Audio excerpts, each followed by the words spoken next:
nữa. Và chặt cây. Sẽ có mau. Tua, phải ra.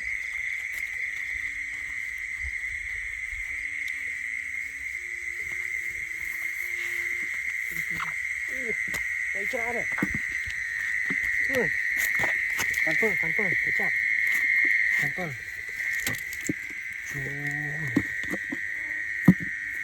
Crank tua.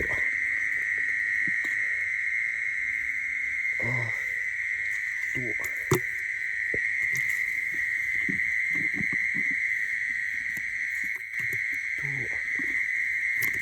Ra trong lô.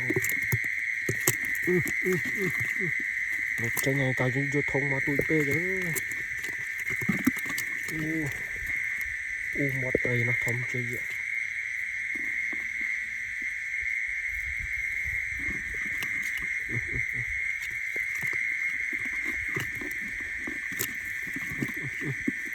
Chơi vậy.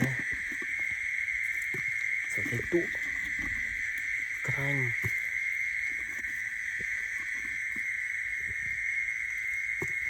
Tụ crank. Crank tiên nhỉ. Maron nắng cột. Mới chụp cho nên tiết đang là trâu kia này. Chăm cho ở đây phọc nó một vàng. Trâu. Chà.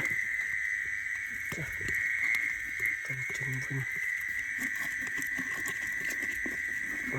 Đám. Ai.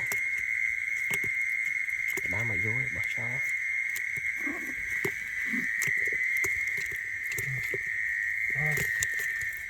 Ôi.